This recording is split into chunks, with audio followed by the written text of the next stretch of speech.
여호수아서 1장 10절에서부터 18절까지입니다. 10절에 보면 이에 여호수아가 그의 백성들의 관리들에게 명령합니다. 여호수아는 하나님의 명령을 받습니다. 하나님의 명령을 받은 여호수아는 조금도 지체하지 아니하고 백성들에게 명령을 내립니다.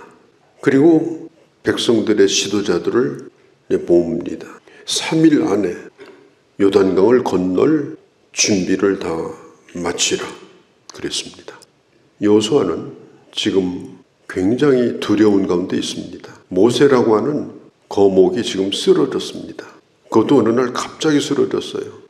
그래서 여호수아가 이스라엘 백성들의 지도자로 세워졌는데 그 자신은 이걸 감당할 힘이 없었습니다. 그러니까 하나님께서 두려워하지 말라, 겁내지 말라, 용기를 내라, 내가 너와 함께 할 것이다, 네가 밟은 땅은 그게 길이 된다 말씀해 주셨습니다.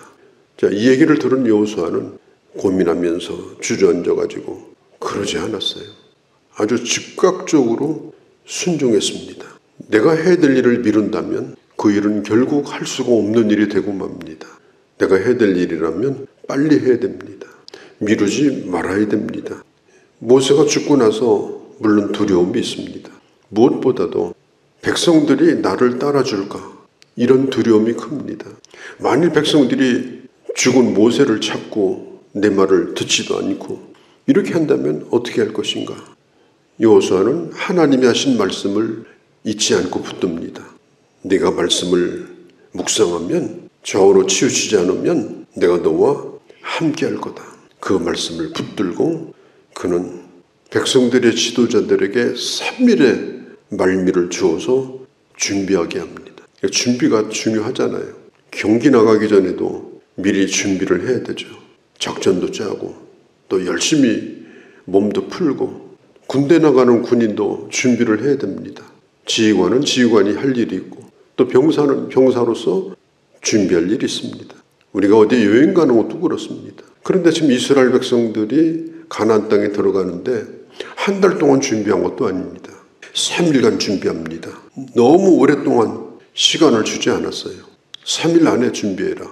특별히 이 전투에 필요한 물자들, 또 식량들, 그런 걸 점검하고 또 확인하고 격려하고 이제 그런 시간을 지금 보내고 있습니다. 무엇보다도 중요한 것은 이스라엘 백성들은 40년 동안 만나를 먹었습니다. 매일마다 그냥 만나를 먹고 살았어요. 음식을 걱정할 게 없었어요. 그런데 요단강을 건너면 만나가 떨어집니다. 이게 먹는 게 문제거든요. 강을 건너서 만나가 떨어질 때를 대비하고 있는 것입니다. 우리는 영적 전쟁을 날마다 치르는 사람들이에요. 아침을 시작하는 것은 마치 전쟁에 준비를 하고 출정을 하는 겁니다. 제일 중요한 게 뭘까요? 충분히 먹고 먹을 걸 준비하고 출발하는 거예요. 예수 믿는 사람은 하나님의 말씀을 통해서 아침에 하나님의 말씀으로 내가 충분히 섭취하지 않으면 하루를 살 수가 없어요. 그럼 교회가 해야 될 일이 뭐냐? 교회는 어떻게 하든지 교회 창고에 하나님의 말씀을 가득 차도록 채워두어야 됩니다. 그래서 교회는 늘 말씀을 준비하고 언제든지 교인들이 들어와서 먹을 수 있도록 매일마다 그 일을 하고 그게 매우 중요한 일입니다. 또 목회자로서 해야 될 일이 또 그 일입니다. 이렇게 이제 3일을 보내는데 이때에 한 가지 짚고 넘어갈 일이 생겼습니다. 민수기 32장에 있었던 일입니다. 여호수아가 므낫세, 갓, 그 다음에 루벤 지파, 이 세 지파 사람들을 불러다가 얘기를 합니다. 모세가 살아있을 때 이제 전쟁을 치르는데 이 세 지파가 앞장서 가지고 큰 승리를 거둬요. 그래서 모세가 상으로 가축을 특별히 많이 주었습니다. 그런데 광야는 가축을 먹일 수 있는 데가 아닙니다. 가축이 많아지니까 그것도 걱정이에요. 뭐라고 얘기하는가 하면 앞으로 하나님께서 요단 건너편 가나안 땅을 주시면 우리는 건너가지 않고 이 모압 평야지대에 여기서 머무르겠습니다. 여기는 가축 키우기도 좋고 그때 모세가 살아있을 때 조건부로 허락을 해줘요. 처음에는 안 된다고 하다가 그럼 조건부가 있다. 너의 처와 너의 자식과 가축은 그대로 남겨두고 가나안을 정복하는 전쟁을 시작하면 너희들이 먼저 요단강을 건너라. 너희들이 선봉에 서라. 그리고 끝까지 같이 싸우고 전쟁에 이기면 돌아와서 그 땅을 차지해라. 그때 모세와 그런 약속을 했습니다. 그래서 여호수아가 다시 한번 확인하는 거예요. 이걸 어떻게 할 거냐? 그때에 이 두 집합한 사람들이 얘기합니다. 모세와 약속한 대로 우리는 그렇게 하겠습니다. 처 아이들과 가축은 남겨두고 우리가 먼저 강을 건너겠습니다. 우리가 선봉에 서겠습니다. 전쟁이 다 끝나면 우리는 그때 돌아오겠습니다. 약속을 지키겠습니다. 그렇게 응답을 합니다. 노블리스 오블리제라는 말이 있어요. 이게 뭐냐면 가진 자의 책임입니다. 타인보다도 더 많이 받은 것은 그렇지 못한 사람들에게 베풀라고, 타인보다 더 많은 힘을 가진 자는 그렇지 못한 사람들의 짐을 지라고 하는 것이다. 그 정신이 바로 그거예요. 이 세 지파 사람들은 우리가 그 땅을 얻었지만 그 땅을 거저먹지는 않겠습니다. 목숨을 걸고 나가서 싸우고 그리고 이기면 와서 차지하겠습니다. 교회 안에도 우리가 먼저 은혜를 받은 사람들, 다른 사람보다 더 많은 직책을 가지고 있는 자들, 이런 사람들은 아름다운 본을 보여야 합니다. 연약한 사람들의 짐을 대신 져줘야 됩니다. 그들의 짐이 되면 안 됩니다. 그들에게 힘이 되어지고 그리고 어떤 일을 하든지 선봉에 서야 됩니다. 앞장서서 내가 먼저 팔을 걷어붙이고 나서야 됩니다. 지도자가 뭡니까? 지도자는 그 구성원들에게 조종을 당하는 사람이 아니고 그 구성원들을 끌고 가는 사람들입니다. 어떻게 끌고 가요? 앞장서는 겁니다. 그러면 따라오게 되어 있는 겁니다. 그렇게 하겠노라고 여호수아에게 맹세를 해요. 특별히 형제라는 말을 강조합니다. 14절에도 15절에도 형제다. 여호수아가 말하는 거예요. 자, 우리는 형제가 아니냐. 그런데 이 형제가 혼자만 누리겠다고 빠져버리면 어떻게 되겠느냐. 이 공동체가 어떻게 되겠느냐.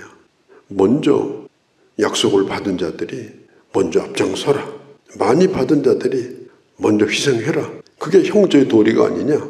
이러면서 그들에게 약속을 지킬 것을 요구하니까 이 두 집합한 사람들이 다 수긍하고 충성을 맹세합니다. 그러면서 17절에 보면은 이렇게 말해요. 우리는 범사에 모세에게 순종한 것처럼 당신에게도 순종할 것입니다.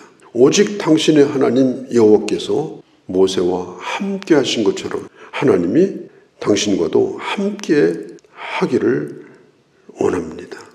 그러면서 18절에 보면 여호수아여 강하고 담대하소서. 이 얼마나 멋집니까? 자기들의 책임을 다하겠다고 말하면서 오히려 이 두 지파 반의 사람들이 여호수아에게 하는 게 뭐예요? 격려하는 겁니다. 힘을 내시라고, 강하고 담대하시라고, 우리가 앞장설 것이니까 걱정하지 마시라고. 12지파 가운데 두 지파 반, 그러니까 세 지파가 아주 열렬한 지지를 여호수아에게 보내는 거예요. 그러니까 다른 지파 사람들도 함께 지지를 보냈을 겁니다. 참 얼마나 아름다운 모습입니까? 자기를 희생하면서 앞장서면서 그리고 공개적으로 지도자에게 격려를 보내면서 그렇게 하는 모습이 다른 지파에게도 영향을 끼치면서 이 가나안 땅 정복의 이 준비가 아주 순조롭게 잘 되고 있는 것을 우리는 볼 수가 있습니다. 우리가 공동체에서 이 지도자는 격려를 먹고 사는 사람이에요. 여러분은 격려해 보셨습니까? 힘내시라고, 나도 힘이 되겠노라고. 그 격려가 큰 은사입니다. 그 격려가 큰 힘이 됩니다. 어떤 일을 할 때 옆에 있는 사람들의 격려를 통해서 용기를 내서 일을 할 수가 있는 것입니다. 이런 사람들이 지도자 옆에는 필요한 것입니다. 지금 여호수아는 곡식을 거둘 때가 됐는데 저 만년설이 녹아가지고 강물이 점점 불어나요. 수심이 점점 깊어져요. 물살이 세집니다. 잠을 자지 못할 정도로 어려운 상황입니다. 그런데 이런 격려가 여호수아에게 있었어요. 그러자 다른 사람들도 함께 거기에 함께하게 됩니다. 저는 가끔 그런 얘기를 듣습니다. 오래된 교회에 목회자 킬러가 있습니다. 여러 번 목회자가 바뀌었는데 바뀐 이유는 단 한 사람 때문입니다. 아주 목회자를 죽이는 은사를 가진 사람이 있어요. 끊임없이 끌어내리고 비판하고 잘하는 건 절대 얘기하지 않고 못한 것만 끄집어내서 여론을 만들고 이렇게 해가지고 목회자가 오는 대로 쫓아내고 교회는 교회대로 점점 찌그러지고 나중에는 문 닫을 지경이 되고 그런데 오래도 살아요. 오래도록 그 교회 남으면서 그 짓을 하는 거예요. 하나님 앞에 가서 그 벌을 어떻게 받겠습니까? 참 끔찍한 일입니다. 우리는 격려자가 되어야 됩니다. 어떤 사람과 함께 일하든지 모세와 함께 하든지 여호수아와 함께 하든지 언제나 하나님의 일의 격려자가 되어서 내가 당신의 말을 따르지 않는다면 나를 죽여주십시오.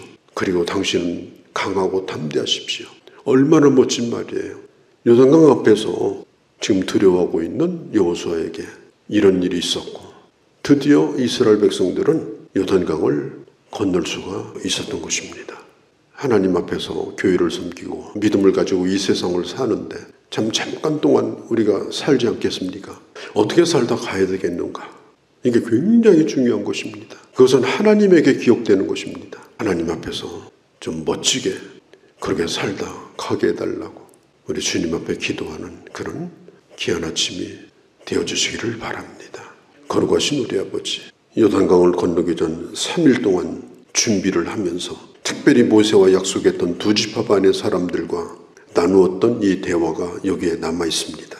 내게 주어진 책임, 먼저 받은 자의 책임, 그 책임을 다하고자 하며 지도자를 격려하며 그리고 앞장서서 그 일을 하고자 했던 그들이 가나안 땅 정복 전쟁에 얼마나 큰 힘이 되었는지 우리는 보고 있습니다. 하나님 아버지, 우리가 다른 사람보다 조금이라도 앞선 것이 있고 조금이라도 먼저 받은 것이 있고 조금이라도 더 큰 책임이 있다면 앞장서는 자로, 길을 여는 자로, 지도자를 격려하며 그리고 함께하는 그런 일꾼으로 우리 남은 생애를 살아가 하나님의 나라를 세우고 교회를 부흥시키고 주의 역사를 이루는 저희가 되게 하여 주옵소서. 우리 주 예수님의 이름으로 기도하옵나이다. 아멘.